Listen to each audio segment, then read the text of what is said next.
about how you're going to choose your massage table, what are all the things that you think about? Well, I'm going to give you 3 good tips today. I'm Sunday with Natural Sunday. Now, like I just said, there are so many choices and so many options these days for buying your massage table, but the 3 most important ones are, you want to make sure that your table is the right size, and 28 inches in width to 32 inches are the recommended widths for a massage table. If it's too narrow, your client's going to fall off, and that's not good. And if it's too wide, your therapist is going to have a hard time working around it and end up probably injuring her back. So 28 to 32 inches is usually the recommended width for a massage table. You also want to make sure you have a right bolster, which is the piece of equipment that supports your lower back. Now, bolsters come in many shapes and many sizes and many kinds of padding. You want to really test your bolster out.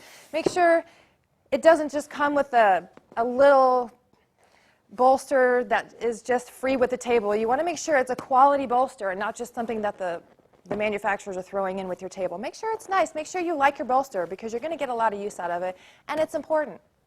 And the third piece of equipment to remember on your table is your locking mechanism on your face cradle.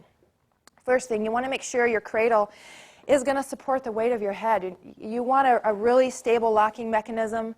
You also want it to be very padded. So get familiar with these things before you put your money on the table and buy it, because usually you can't take them back.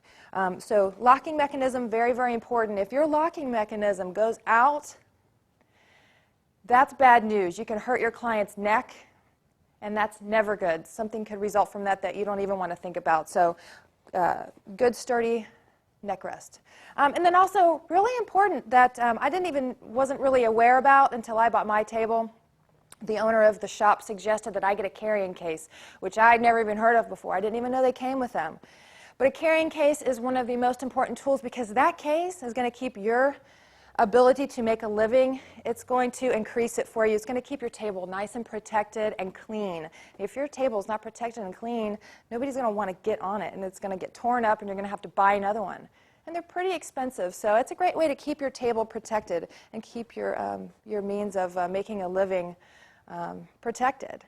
So those are just a few things to think about when buying your massage table. The width is important, the bolster is very important, the locking mechanism on your neck support is very important, and you definitely need a case. It'll be so much easier to carry it around as well. So that's what's important to me. I hope it helped you out today. I'm Sunday with Natural Sunday. Are you a massage therapist and you're curious about how you're going to choose your massage table? What are all the things that you think about? Well, I'm going to give you 3 good tips today. I'm Sunday with Natural Sunday. Now, like I just said, there are so many choices and so many options these days for buying your massage